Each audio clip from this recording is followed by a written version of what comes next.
Yo, what's up, everybody? It's Void back with another Seven Deadly video. Today, we're going to be talking about the combat system. It ain't nothing too crazy or like too hard to understand, so this should be like a quick video for you, just to give you the basic rundown of what you need to know while in combat, so you're never like stalemated or not doing enough damage. The first thing we're going to talk about is this little grid down here.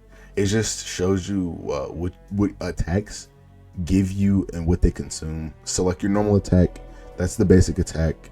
It gives you tag gauge and it gives you all gauge, and it doesn't really consume a resource. It's a basic attack. With your special attack, it goes on a cooldown after you use it, like how normal skills do, and it gives you the tag gauge and your ult gauge. Normal skills, again, another cooldown, and also gives you your tag gauge and ult gauge. Your ultimate move, which is your ult, it just consumes the ult gauge that you accumulated through the other three sources, and it doesn't give you anything back. Your tag gauge consumes, or your tag skill consumes tag gauge, but it also gives you ult gauge. I mean, it's nothing crazy. If you've played like Solo Leveling Arise or like any game like that, this is not foreign to you. The new mechanic that I haven't seen anywhere else is the tag point system. When you're in the game, you'll see this bar right here, which this is your ult bar, and this is the tag point bar. I mixed this up the first time looking at it and was very confused. Shout out to Blade, because they showed me the right way. The way you get these tag points though is by switching your character. So while you're in the middle of a fight, you want to be coming up with these cycles, which is like you start off with one character, use your skills, and then that goes into another character, you use your skills, and you want to keep switching and cycling through all your characters. So you don't want to stay on just one character or just only using two characters out of your team, because you won't fill up your tag points. Your ult gauge is pretty easy to explain. It's legit just ult gauge up here. You do your attacks, you get ult gauge. One of the things that if you would have watched my other videos on the Red Demon, you can use your tag gauge to dodge and counter other moves, which is something that I haven't seen that before.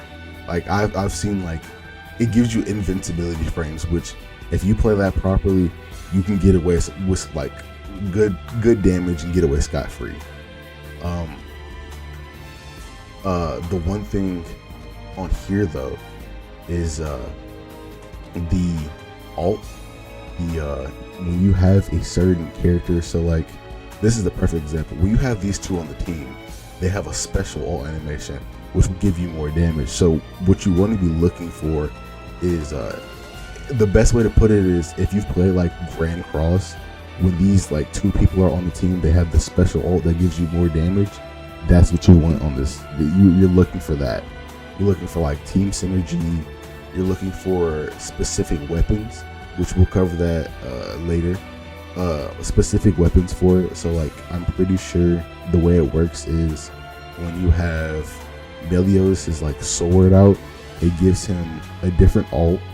It gives him like buffs. You want to tailor the unit to like their type of play style, or like their weapons, to give them special animations that look cool and do massive damage. The other thing that I saw was this, and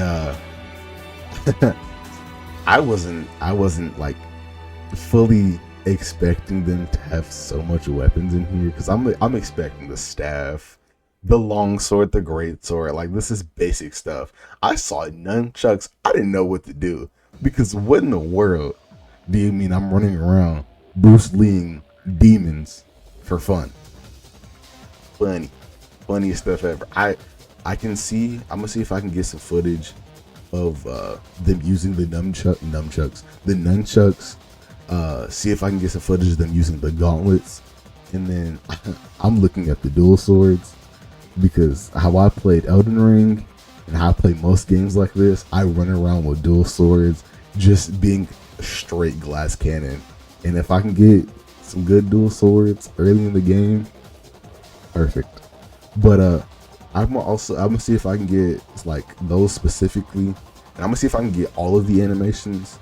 It's like them using like the staff or the great sword, and then I'll throw that in the video just so y'all can see it.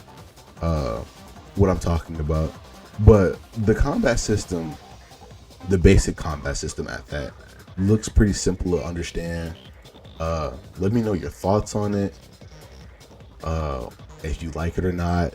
I mean, I feel like it's nothing too like brand new to like or too hard to understand. The only thing I could think of is the tag skill or like the tag gauge, which I have not seen much of.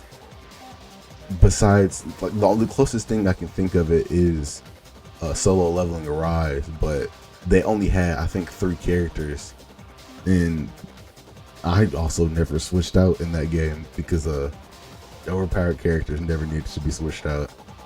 But let me know your thoughts on it. I'll find some footage. If I can, I'll throw it in here just so you can see the animations for like the nunchucks and the dual swords and the gauntlets. And like, subscribe, let me know what you think about all of like the weapons that you see here. So let me know what you're gonna run when you play the game, and I'll see you in the next one.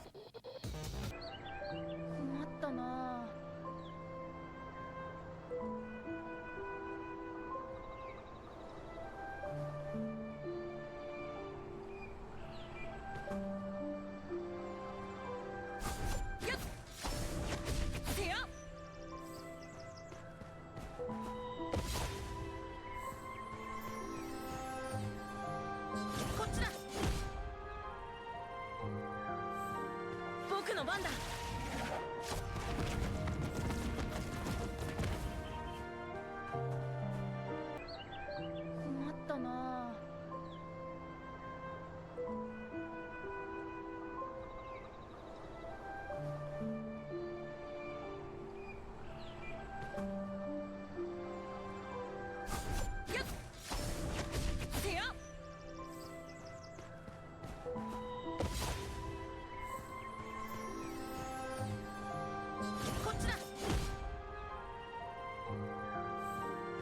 no番だ。